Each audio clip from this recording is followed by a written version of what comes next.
So we recorded everything for Black Sands and everything for Andrea's record all at the same time. In your house? In my house. In Dalston? In Dalston, yeah. So like the weight of the strings would all be kind of the MIDI, and then I'd just do a couple of lines on the top of a live violin to make it sound like the whole ensemble was live.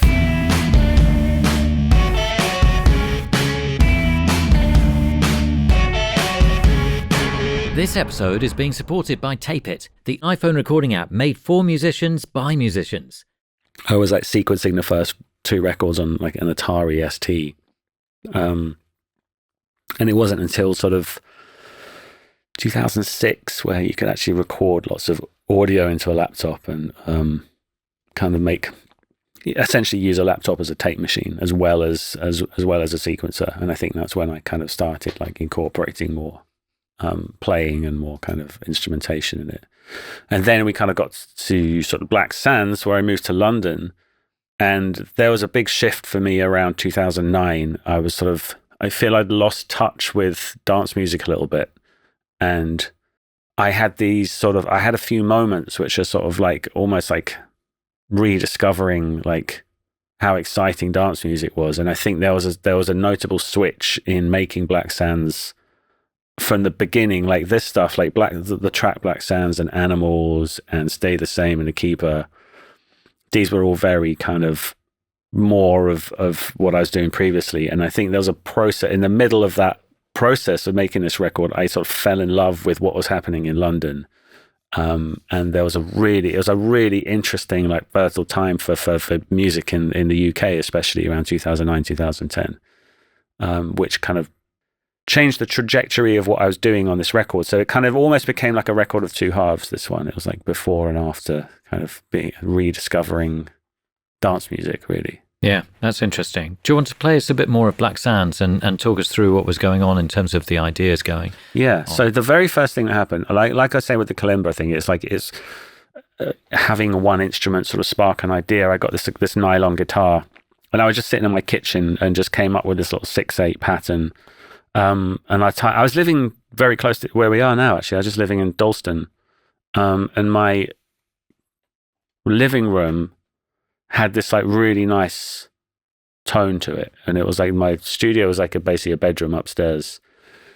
So I wanted to record this guitar, but the only way to do it was like take mic cables out of the top floor window and drop them down and then bring them back into and it was just me. So I was like running upstairs, setting the preamps, running downstairs, kind of recording and making mic adjustments, going back upstairs and listening to it. And this kind of went on all day. But I eventually got this guitar part.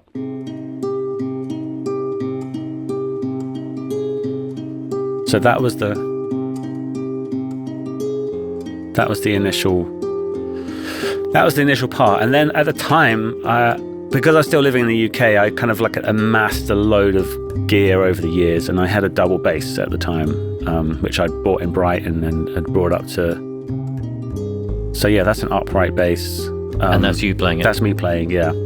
Yeah, this one I just kind of, I think there was a contact mic. I had a contact mic underneath the bridge of the double bass. And then this thing coming in is a mandolin, which I also had lying around. Couple of piano chords. So this is all just me playing in my house.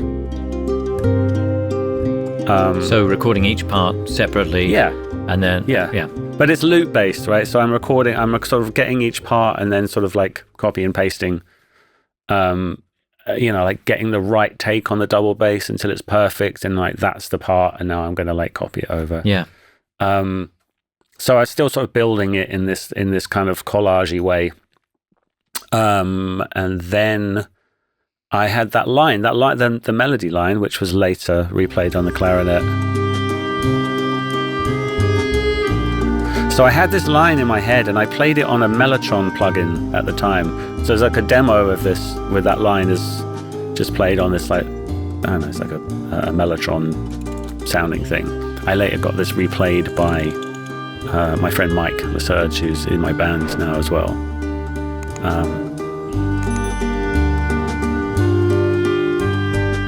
Yeah, but exactly. So after layering the guitars and the bass and all those other things, like this line came out. So I had that demoed on a Mellotron plugin, and then we later replayed it, as well as a load of horns that come later on.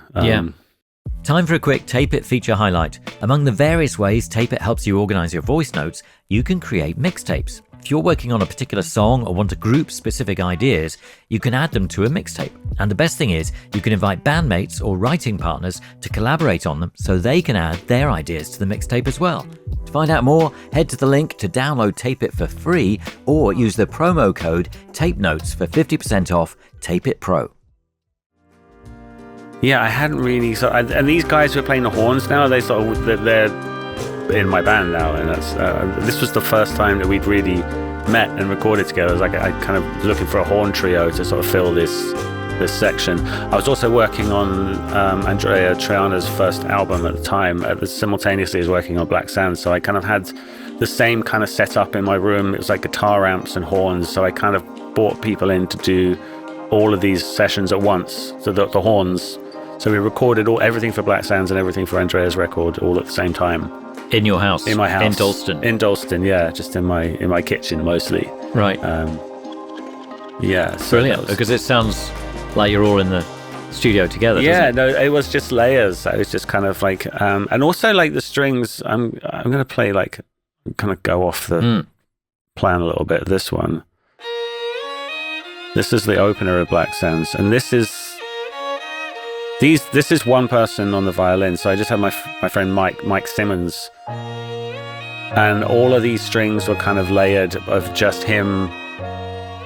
Sort of just sat on a chair next to me in the studio, and we just kind of like layered up all of these strings to make it sound like a bigger ensemble. And another thing I do was I play a lot of MIDI strings. I was like it's got a plugin called Philharmonic or something Philharmonic.